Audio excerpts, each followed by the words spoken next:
to add that all the fees from table registration will go towards helping a friend of the swap out, Anthony Saia.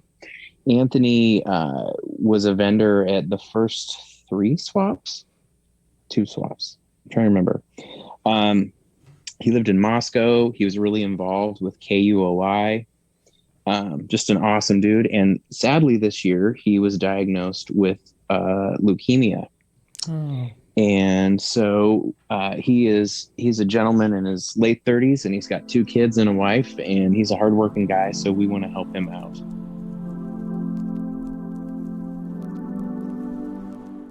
What's up, OSP fans? We are back. After our brief hiatus, we are here to bring you our conversation with our friend Will Thompson. We're going to chat all about things the Crazy Swap. This is an event that Will does annually, which of course was waylaid last year because of COVID. But it's back. So you might recognize Will from a previous episode where we discussed that event. The swap is all things that encompass pop culture and collectibles. This year it's going to be a little bit different. It's going to be outdoor, and it's going to be piggybacked with another event.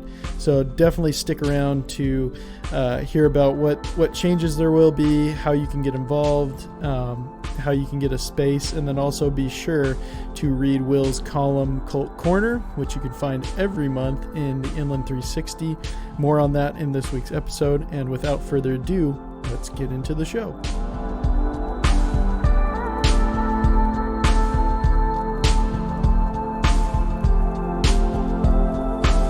Hello and welcome, Will Thompson. Will Thompson, you do a lot. Your main gig is a teacher at Jennifer Middle School.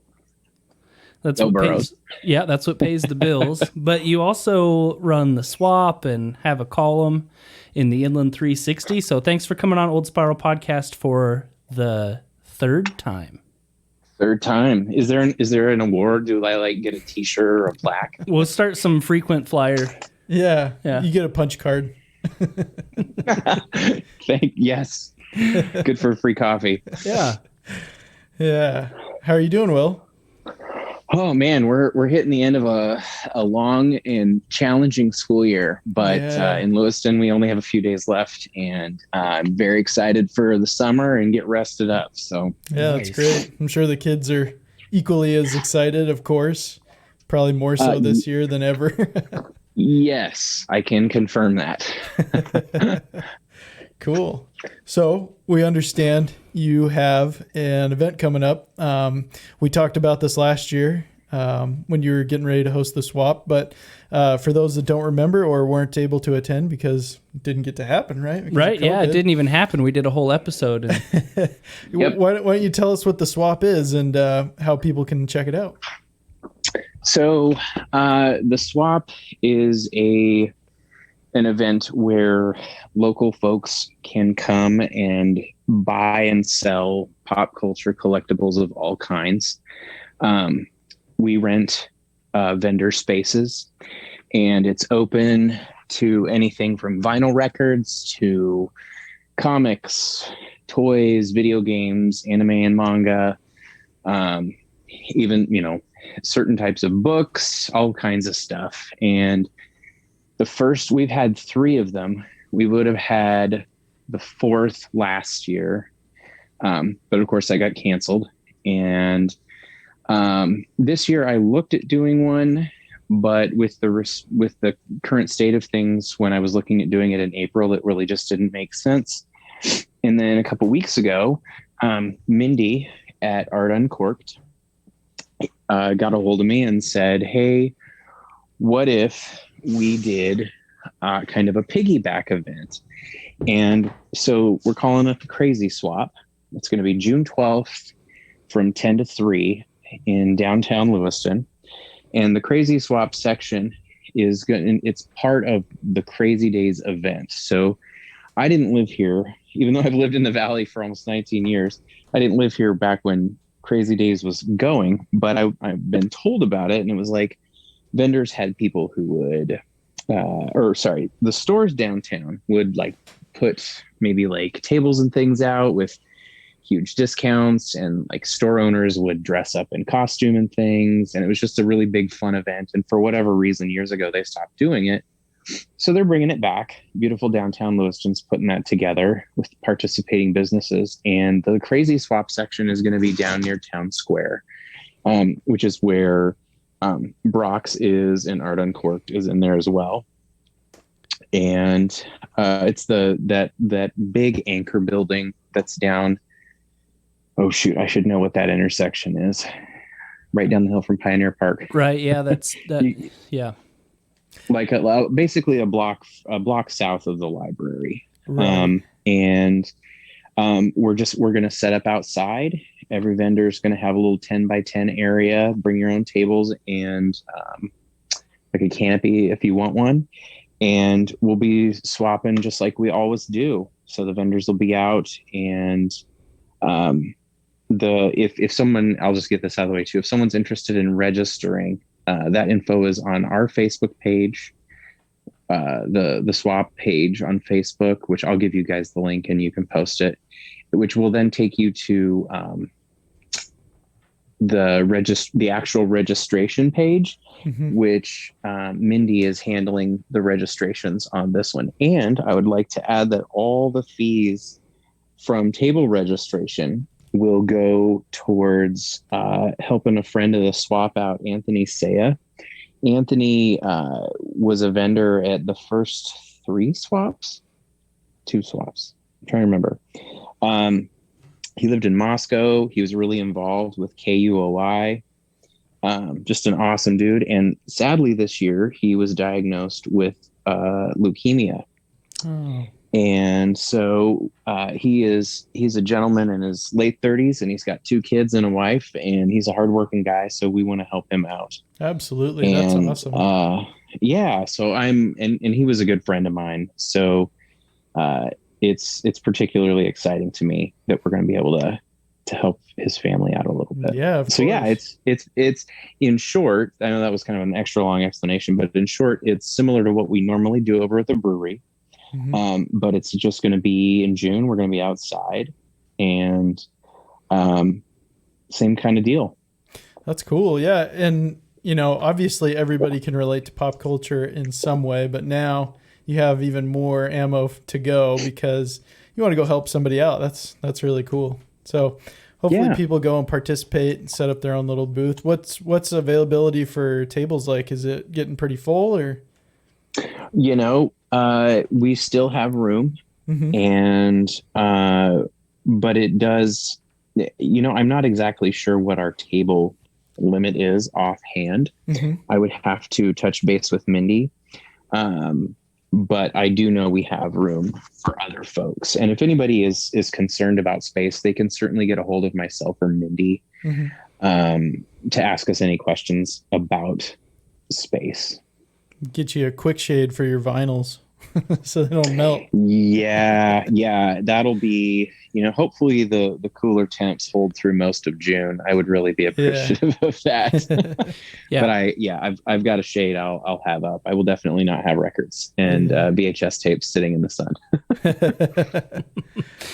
Well, I noticed along with the last advertisement for the swap that never happened, so I guess you've done 3.5 swaps. You went through all the trouble. Yeah. You went through all the trouble of organizing it, but it never happened. So we'll call it 3.5. All right. But they're really neat looking posters. Who does the art for those? That is my good friend Trevor Nesbitt. He did the last one too. Yep, he's done them all. Wait, now I'm sorry. Are you referring to just the one like the previous years or this year's? All of them. All of them. So I have to give partial or half credit this year. So the main swap logo was done by Trevor, and that was the logo because it was. We did call it comic book and record swap, but that's just a horrible thing to have to get people to remember and say it at once. Well, and like the swap just encompasses more, I feel like, too, other than just comic books and records. Exactly. I didn't want people to think, oh, I can't be a vendor at this event, or I'm not going to go to this event because I'm not into either of those things.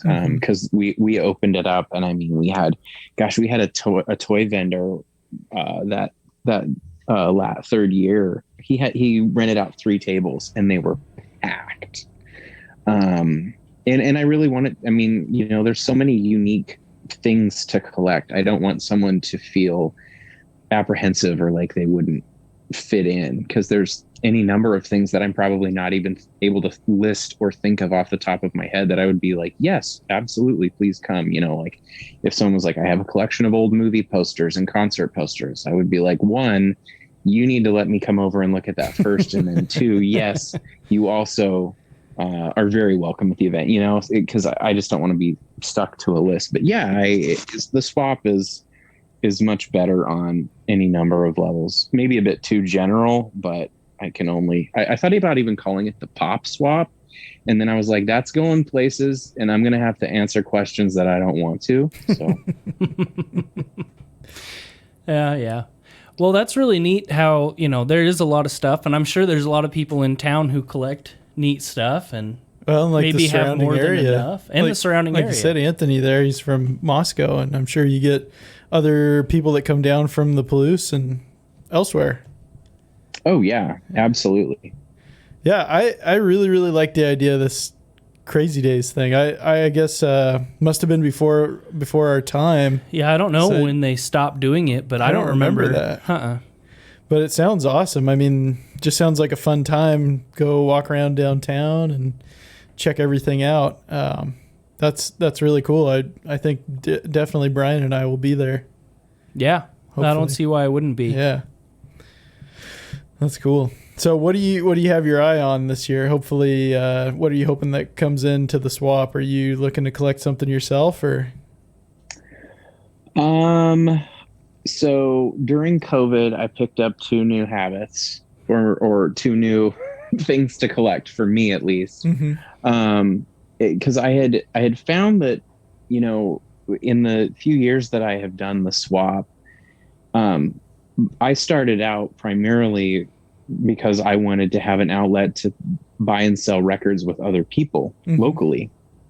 And then that grew, and I've got a decent sized record collection at this point. And so I've also noticed that vinyl is just even more popular. Like I used to be able to go to Goodwill and Salvation Army and stuff and come away with 1 or 2 cool things, right? Fairly regularly. And at this point, I'll almost just kind of glance at them and go, okay, that's the same 50 records I dig through every time. Yeah. You know, it's Herb Alpert, the Tijuana Brass, and what's Neil Diamond? Yeah. Oh, Neil Diamond tends to be a pretty good find. Yeah, you know, there's just an abundance, is all I'm saying. There's a lot of it. It's all of like the kitschy like 60s pop that has not, for my money, has not aged well. That's very much more of its time. And then it's a lot of what I'm told is called beautiful music. And it tends to be a lot of that stuff that's very string based. So we're talking like, I think that would be kind of along the lines of, I don't think, well, some of like the big, not even big band, like the orchestrated stuff. Like Lawrence Welk type things. Sure. That stuff was, I mean, before rock and roll, and I mean that was what was popular. And and even during rock and roll too, because you know rock was the young kids and the beautiful music was the foil. Yeah. A lot of dime store country. Yeah. Oh yeah. Yeah. Tons of just random country albums that, you know, maybe some of them are good, but there's too many to dig through. Yeah, for sure. I definitely get weary digging. Yeah. I'm a big fan of a guy named Lee Hazelwood, who fits in that genre a little bit, but I've heard him called the Quaalude Cowboy. I'm in. I gotta listen to it now. And if you see a pic, like if you can look him up right now, you should. Because he's got these big eyes and kind of the 70s mop top and this big handlebar mustache, and he has a great baritone voice that's not quite is as deep as Johnny Cash's, and his stuff's fantastic. He got real big. He worked with Dwayne Eddy at first in Arizona and helped him get the big twangy sound, and did some other producing. And then he was kind of spinning his wheels and trying to figure out what to do next. And I don't remember exactly how it happened, but Frank Sinatra tapped him to work with Nancy. And so Lee Hazelwood is the one of the co-writers of These Boots Were Made for Walking, and like all of Nancy's big songs. And they did a couple albums together that are fantastic. But anyway, I'm sorry, I'm way off the beaten path. Find that and more at the Crazy Days swap. Boy, yeah, I hope so. Yeah, if I could find a Lee Hazelwood album, that'd be super cool. But that's what I'm always hoping. Whenever I hit a pocket of that old country stuff, yeah, I'm always like, I just think about Lee's giant mustache grinning back at me, and I'm like, okay, I'm gonna make it through this bin just in case he's there. And I've only ever found one once, and actually the last one I found in the wild was at the last swap. Oh, it's that guy. Everything else we just looked up up a picture of him. It's that guy. He did Some Velvet Morning with her too. He did, which is an excellent song. Yeah, that whole album, the Nancy and Lee album, is tremendous. I love that album. Yeah. Okay, now I know who we're talking about. He looks perfect. Can I brag? He does. Can I brag a little bit about one of my favorite Goodwill scores? Yeah. I found an original copy of Electric Mud by Muddy Waters there. Oh my God. In town. I was pretty stoked. That's I think my favorite Goodwill score. That, and I found Substance by Joy Division. That was pretty cool too. Wow. But it's hard to imagine that happening. I mean, I know that good scores still happen, but and I want to know like who donated that. Like, where are you at? We should hang, because you probably have good taste in other stuff too. But or maybe you died and that's why this is here now. But that's, you know what, that is always, I know that's so, it's both self-aggrandizing and totally morbid. But anytime I find something cool in a thrift store like that, like, you know, because there's the kind of stuff that the people who like curate their collections know what it's worth. So there's no way they would ever just donate that stuff. Right. But for whatever reason, I always tell myself, I'm like, oh man, this person clearly died too young. But man, I'm gonna carry your memory on. Even though your mom like cleaned out your apartment and just donated this stuff because she couldn't deal with it at the time. I feel like an idiot even saying it out loud, but I kind of tell myself, I'm gonna carry your memory on, whoever you are. You're not lost. Oh, the power of music. Yeah. So I think you asked me what I'm hoping to find. Because vinyl is so much harder to acquire in thrift stores at this point. And even antique stores seem to know that people will pay really more than it's kind of worth, at least to people who know the pricing on things, generally speaking. I started collecting VHS tapes,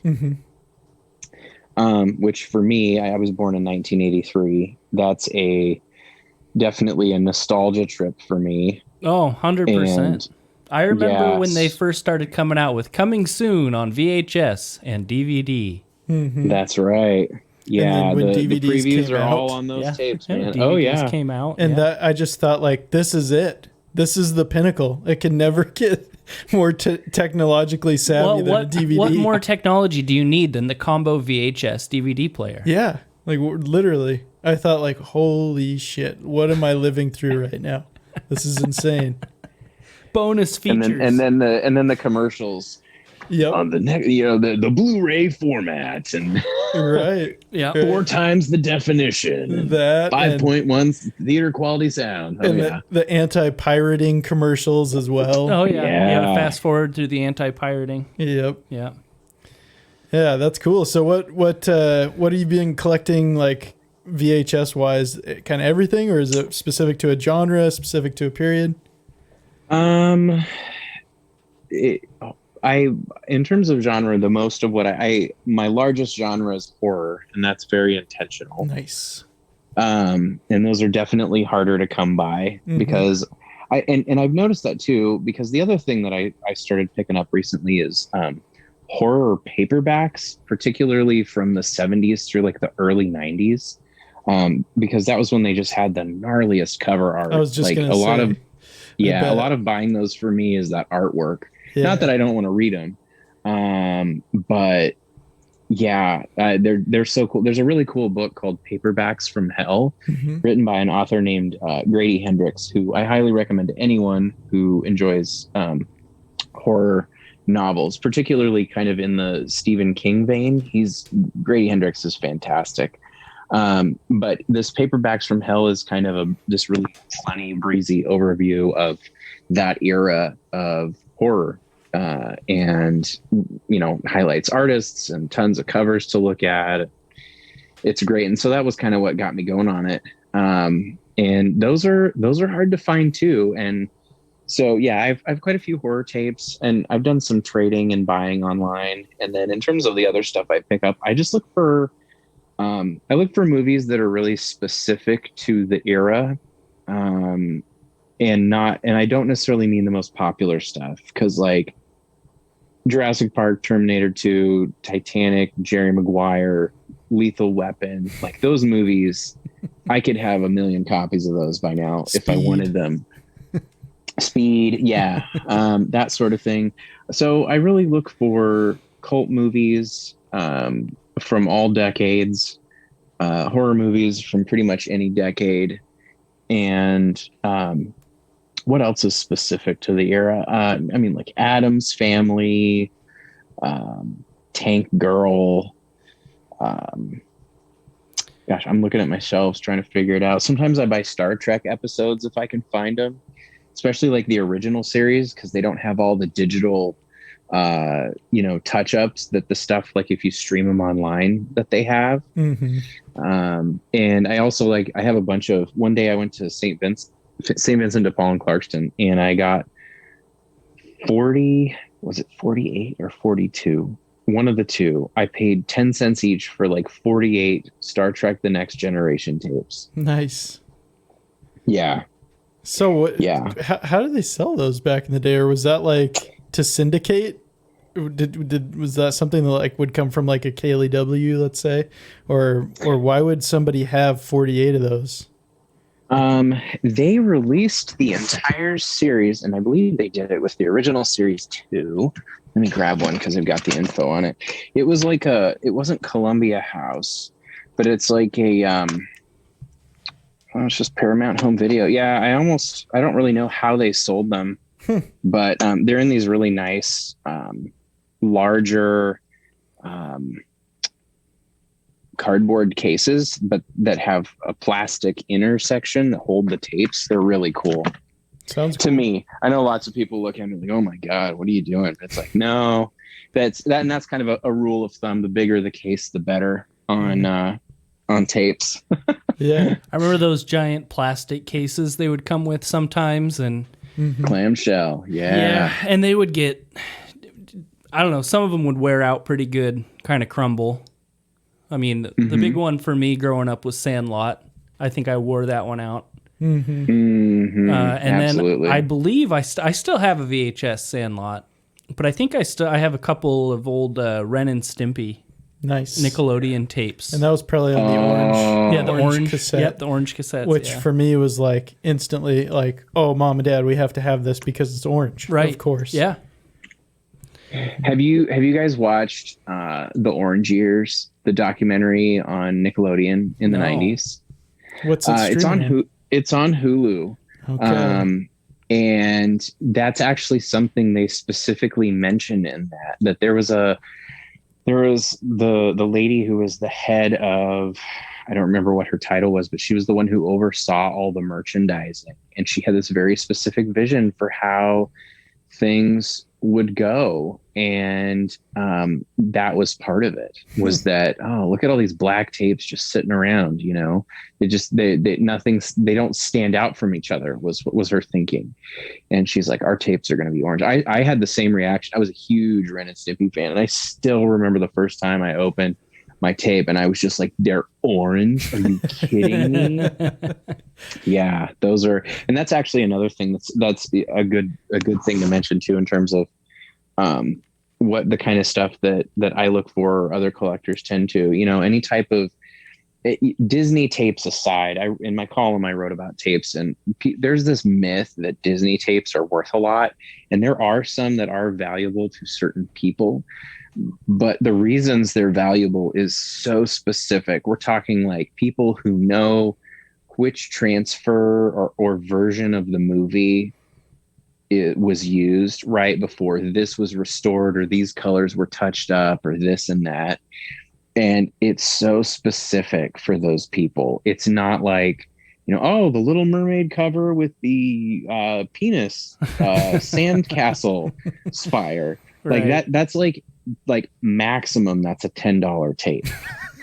And there's just, because a handful, a number of years ago, some person or a handful of people put a few Disney tapes and then probably bid them up themselves or duped someone into paying a few grand for the, it's the Black Diamond Classics Disney set. Like, there are gazillions of those at thrift stores. The money, I'm not saying the collectability isn't in Disney. I mean, I've even got a handful of just ones that I want to have because they remind me of something. Mm-hmm. But yeah, Disney movies are generally speaking, but like Nickelodeon, absolutely. Like, if someone walked up to me and was like, "Do you want these Adventures of Pete and Pete tapes?" Oh my God, I've been watching Pete and Pete lately so much. Yeah, I would probably just burst into tears because I'd be so excited. Like, the one, I've moved a lot, and like one of the things that got away from me in all my moves was I had a blank tape that I had recorded episodes of Pete and Pete during a marathon called Pete Stock 95. And nice. I edited the commercials out. I did it as I was watching them, and I thought I knew where it was, and I went to look and it wasn't there, and I was just like, crushed. Oh my God. Yeah. You know what though? I actually just remembered there might be another box that's in. Ooh. I might find that tonight. Ooh. I could. Crossed. It's unlikely, but possible. Yeah. We will fill in listeners on whether or not you find the tape once we learn the results. I'll send you a text. There you go. Yeah, that would be cool. And then also, Are You Afraid of the Dark? Oh, that would be cool. Neat. Yeah.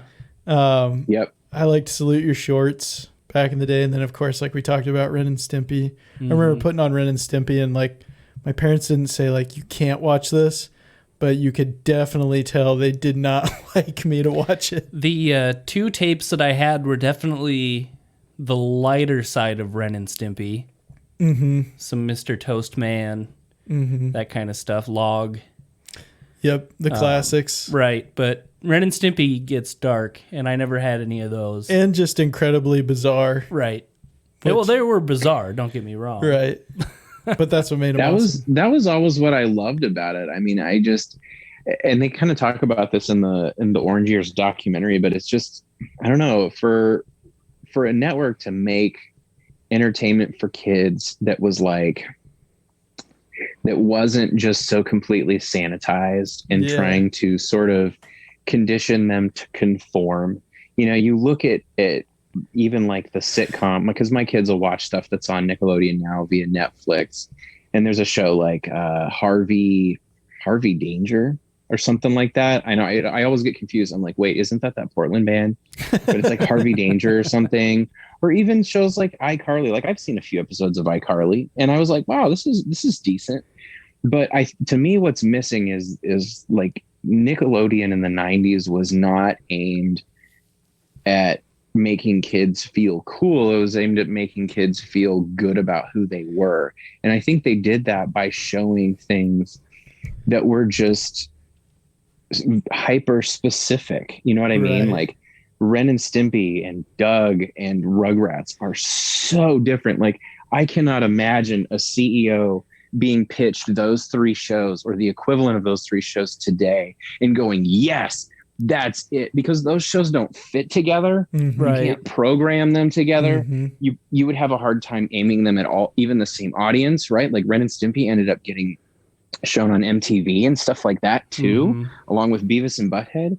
And it's just, I think it's amazing to me that, I mean, and it happened because they were this fledgling network. You know, it wasn't just like, it wasn't like Disney goes, you know what, gloves are off, we're going to do some cool stuff. Right. You know, it's these people, they were trying to make a name for themselves, so they had to take risks. But yeah, it was so unique. And it was, you know, and looking at even something like Clarissa Explains It All, like my wife and kids will watch Sabrina the Teenage Witch, and it still doesn't register with me. I'm like, that's Clarissa. It is. And I still have that, like, that kid crush on her. Like, she's just the coolest person. We tried to so watch awesome. Tried to watch some of those with my 3-year-old, and she's just not quite there yet, but she'll watch Rugrats.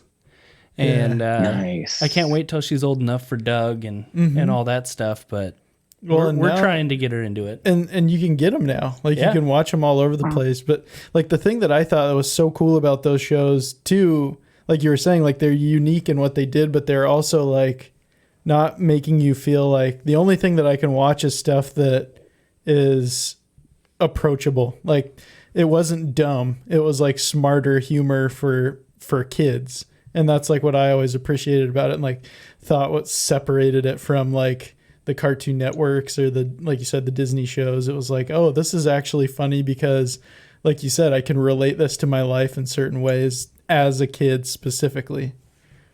Yeah. Well, and two, because it was like, because it was so specific, they were showing you the kids as characters as they were. Mm-hmm. It wasn't some kind of ideal. You know what I mean? Like, yes, Adventures of Pete and Pete is exaggerated. Yes, Clarissa's maybe a little too smart for her age. But you could look at them and go, oh, these are these kids, and they're being themselves. Mm-hmm. You know, when I watched Saved by the Bell back then too, I look at that show, and I am not big on really corny, campy humor. So like, nostalgia for shows like Saved by the Bell and Full House is just lost on me. I'm like, how can anyone watch this at this point? It's not my taste. You know, I'm like, you enjoy it, go for it. I'm out of here. Mm-hmm.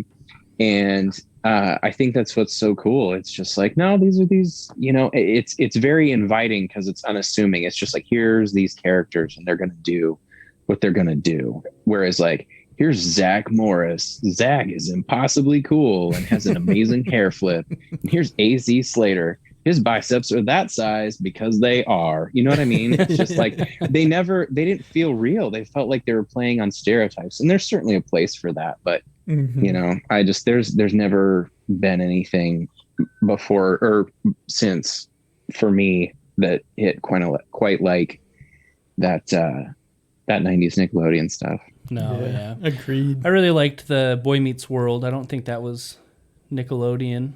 It came a little after, I think. That was ABC or something like that. Yeah, but it was kind of along those same lines where, I don't know, it was a little more real, less worked up.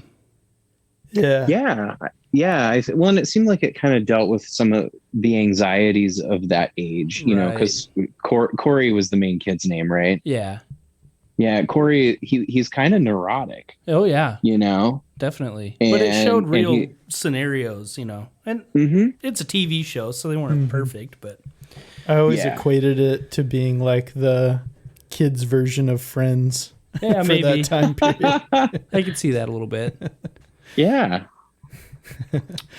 So you mentioned a little while ago that you wrote up VHSs in an article. What was that for? So I have a monthly column in the Inland 360 that comes out in the Lewiston Tribune every Thursday, and also the Moscow Pullman Daily News. And it's called Cult Corner. And when it started, I just wanted an outlet to write about the things that I just sort of tend to obsess over for a while in my brain, and share my opinions with people.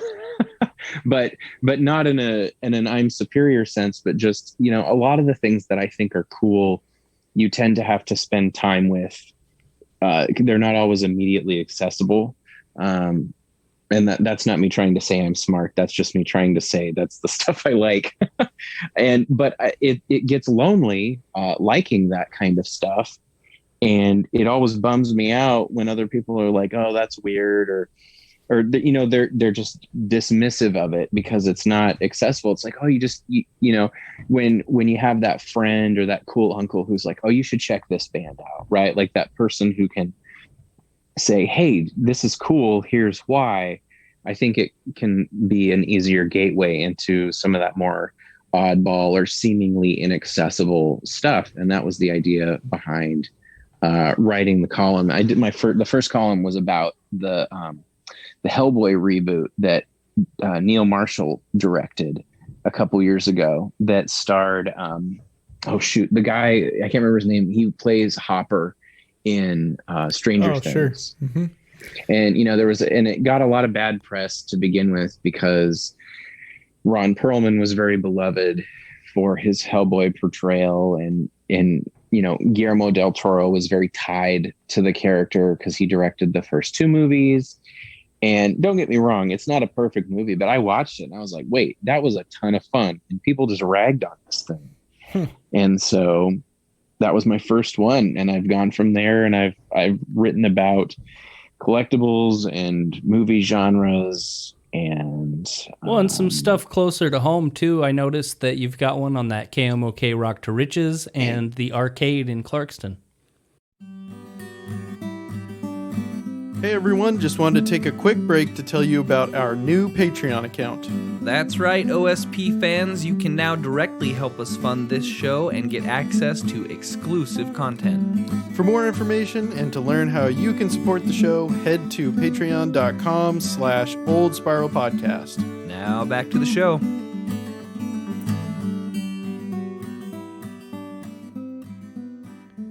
Well, so the KMOK article was actually I actually researched that and interviewed people, and that was technically speaking an actual article. Mm-hmm. At least they paid me as if it was, and it didn't say commentary on it. Right.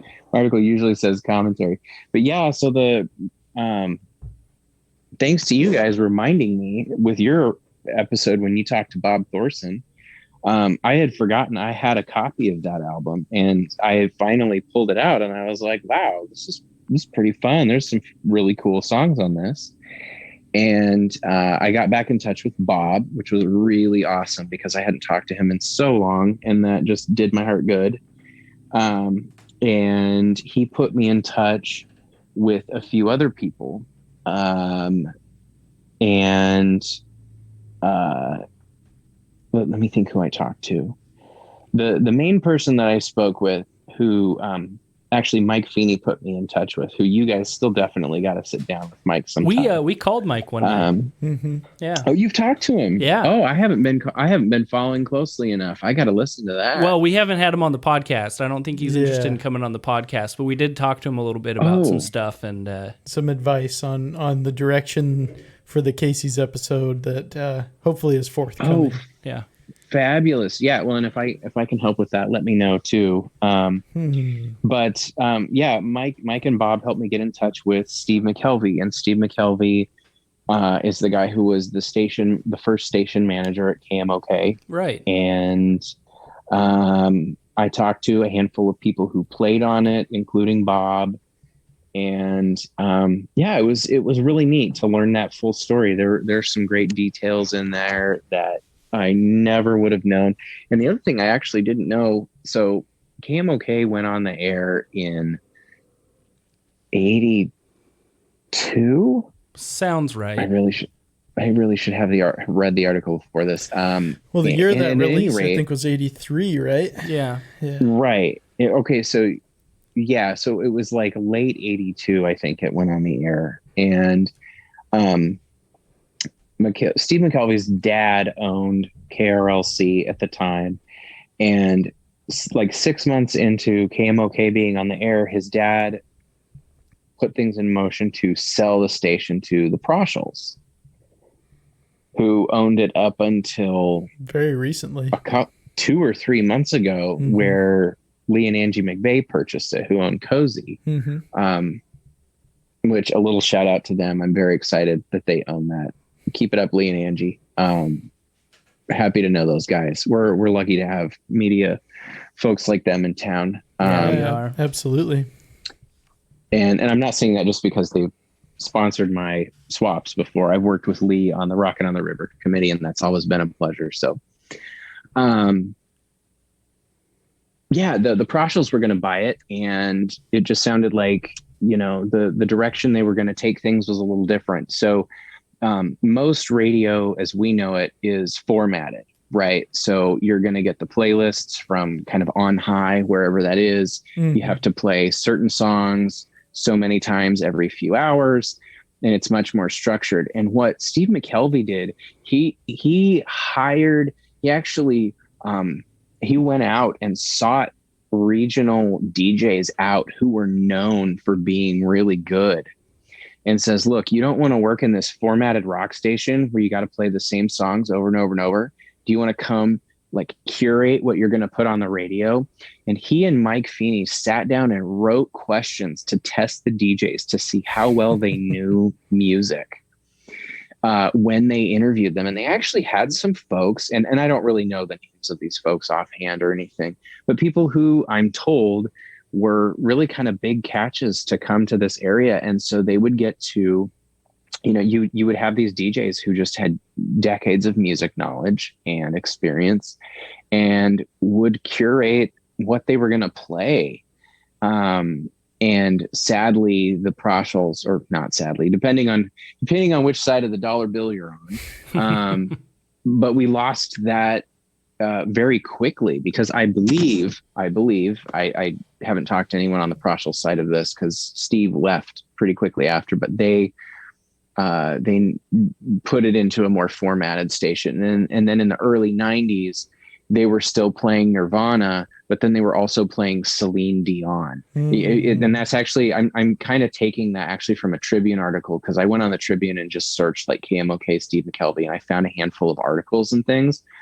And when KRLC, it was like when KRLC was reformatting, they talk about, it's kind of a lot for our listeners to hear Nirvana and Celine Dion in the same hour. Yeah, right. And I was like, I guess it is. Why not ask a bit more of your listeners, though? You know what I mean? So yeah, we had a freeform radio station here, rock station here once, which is just, my God, that's what a dream come true for someone like myself. Mm-hmm. Yeah. But no, that's really cool. And we still have I don't remember, the LCSC radio station. Yeah, it's something cool. Similar. I mean, you're not getting people with decades of music knowledge putting the songs out, but every once in a while I'll turn it on and be like, hey, this is pretty cool. Mm-hmm. KRL. Oh, yeah. CZ. Yeah, that's what it is. Yeah, it's nice to hear. I mean, it is technically, other than when student DJs are on, it's a computer playing whatever indie rock stuff is being piped to them from whatever service they subscribe to. Mm-hmm. However, I enjoyed just getting a chance to hear whatever's being called college rock or alt rock today, even if, I'm out of that, but I'm out of following that closely at this point. It's still more interesting music than most of what's on the radio. Right. And while we're on the topic of LCSC, shout out to Rhett Diesner. Congratulations on a long career. I heard he just retired, so congratulations to him. I will second that. I'll make sure to tell him that you said that too. Cool. I will see him on Sunday. Awesome. Very good. Yeah. So in terms of who comes to the swap, what are we talking here? Is it a lot of people that are just maybe getting into their collections? Are there a lot of people that are already kind of on the level that are super specific about what they like and what they don't like? What's the mix there generally? It's generally both in my experience. I've had those conversations where people are like, oh, I'm just kind of getting into this. What do you recommend? Or, they're just, I think a lot of vinyl buyers get into vinyl and are often looking for a lot of those like 60s and 70s and 80s rock staples, so someone will be like, do you have Sabbath, Floyd, Fleetwood Mac, that kind of stuff? And, and then you can say, yes, I do, or I don't have that, but have you heard this? Which those are like, that's just the Lord's work, whether, you know, and that's not just me. I mean, those conversations in general are just like the best things ever. And for my money. But yeah, it's kind of everyone in between. I mean, I've got a friend who, you know, he's got a hyper specific list of records he looks for because he used to run a record store in Olympia. Mm-hmm. So he either owns or has owned most of what he could have ever wanted to right. or had access to, you know. Yeah, it's all over the place. I mean, everybody's welcome. I've never, you know, and if anybody is concerned about kind of, you know, any kind of like gatekeepery stuff, you know, showing up and being like, oh, I don't really know this, or, oh, my taste is so vanilla, or this and that. I mean, everybody's welcome. You know what I mean? It's far from for my money, at least. I mean, it's not an elitist thing at all. Cool. Well, it'll be nice that it's part of Crazy Days. I don't know if you'll get maybe a more varied crowd than you usually would, just because people are down there for other stuff as well. But it might get you some people that wouldn't necessarily come if it was just on its own at the brewery. Mm-hmm. Oh, absolutely. Yeah. People just kind of walk by and, you know, I many times I've seen people who I end up talking to, or they find out about the event and they go, oh, I'm going to have to tell and then they name whoever, you know, like my coworker or my nephew. And then that sentence always finishes with like, because they're into a lot of that weird stuff. And I'm like, you are the sweetest aunt, grandma, mom, coworker ever. Thank you. Because I have those coworkers too, who are like, I even have coworkers and friends who will be out yard sailing, and it'll be like 7 a.m. on Saturday. And I know Marv knows I'm talking about him. Marv and Alex are my two main guys, but they'll be out on Saturday mornings and Marv will be like, you better have your phone by you, because if I'm at a yard sale and there's tapes, I need to know right away. Well, at least you have that resource. So many people, like you said, it's such a lonely endeavor where it's like, oh, I got to do this all on my own. But that's cool that you got friends that are like, hey, this thing is over here if you want it. And that's absolutely the best thing. I mean, I've collected for so long and it tends to be so solitary, and I'm like, I'm not trying to run people off. Why doesn't anybody want to come watch Ernest Scared Stupid? I don't know. There's no reason why anyone would not want to watch that. Classic film. I mean, yeah, totally classic. Or Tron, or Vampire Hunter D, or, you know, whatever. Now I love that stuff. When's the real next level collector stuff coming when you get into that Laserdisc game? Are you thinking about doing Laserdiscs? Oh no, no, man. They're what? I amassed some incredible Laserdiscs over the years, and I even have a Laserdisc player. You do? I have That's Deer fantastic. Hunter. I have Deer Hunter. I have Jaws. I have Halloween. What else do I have? I have a couple other just phenomenal laser discs. But that's awesome. I'm stoked on the Deer Hunter even now. You gotta send me pictures of that Halloween, because I am a huge fan of that movie, and that movie has like 1,000,001 different releases. Yep. And there are people who collect like they set out to get every single one. Yeah.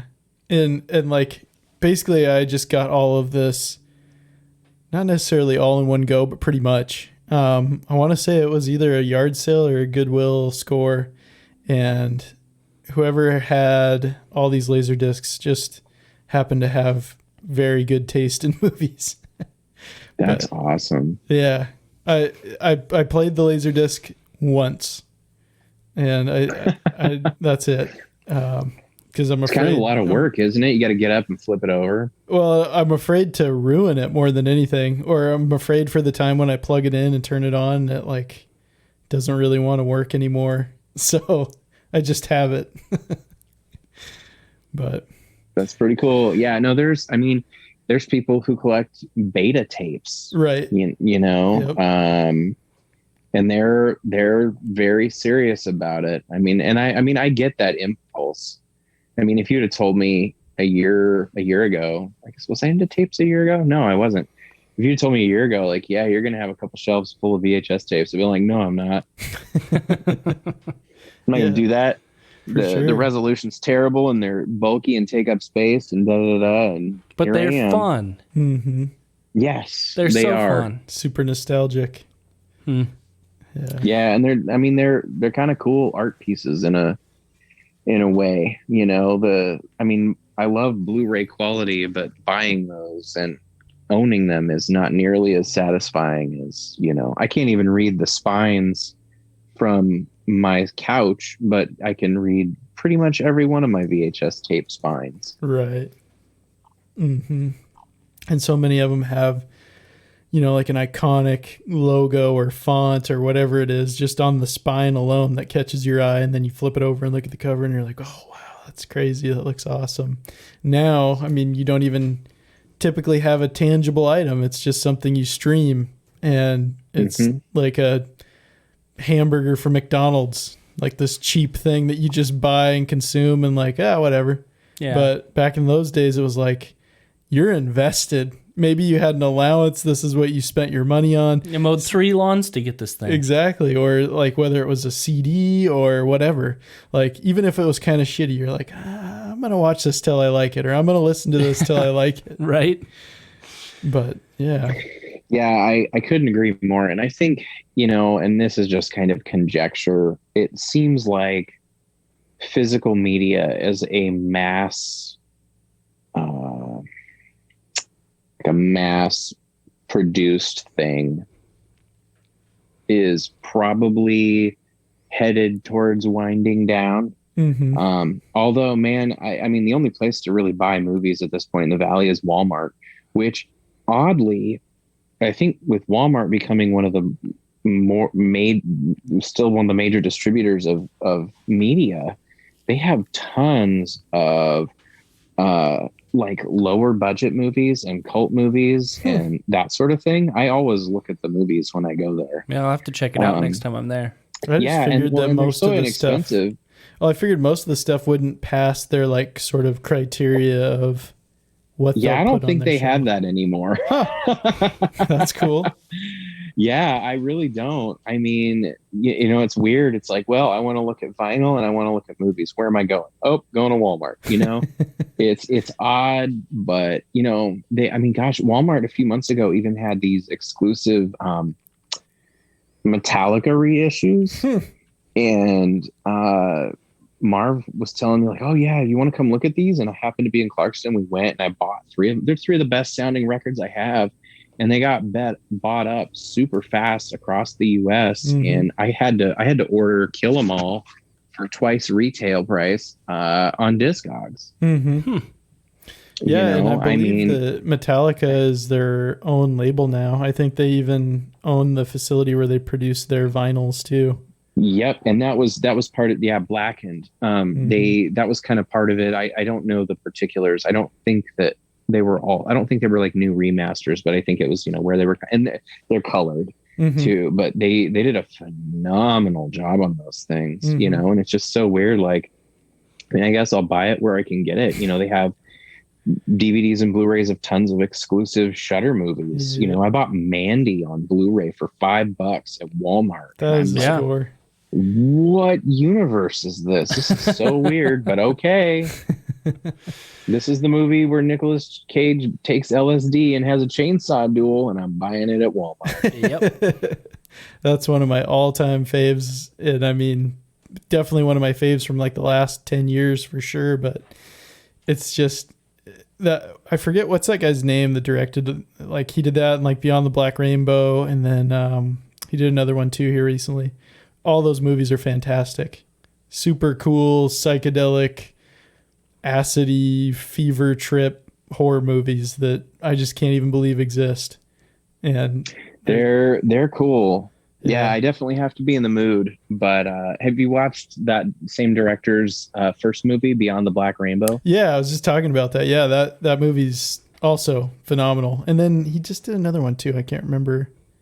can't remember what the name of it was. I actually haven't seen that third one, but I'm excited to watch it. And I can't remember that dude's name. He's got a really weird foreign name. Yeah, Panos Cosmatos. He's Greek. That's right. Yeah. His dad directed Rambo and Tombstone, among other things. Crazy. That's cool. Yeah. Cool. Yeah, that is neat.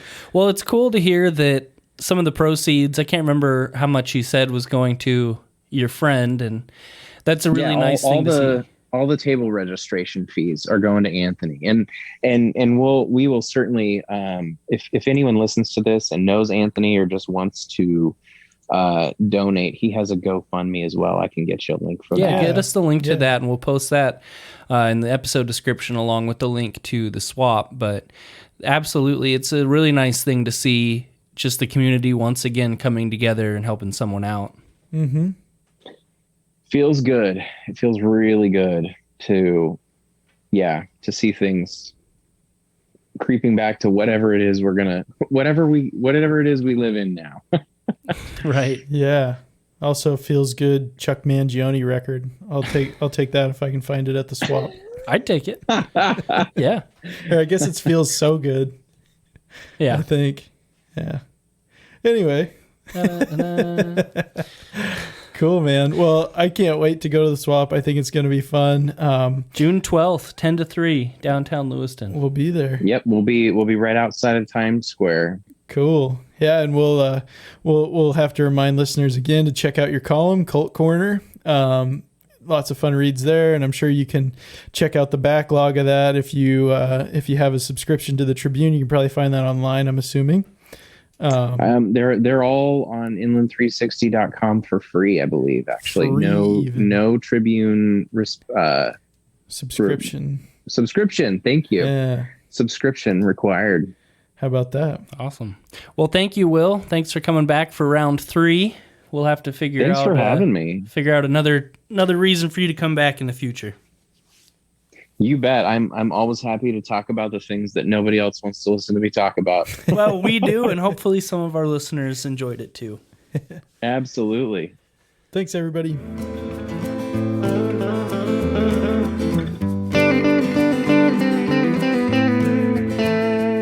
This episode of the show is brought to you by our Patreon subscribers.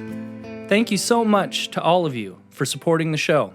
If you would like to become a Patreon subscriber, head over to patreon.com/oldspiralpodcast. That's going to do it for this week, but the shows are not over. Get caught up on the backlog of episodes if you haven't already, and thanks for listening.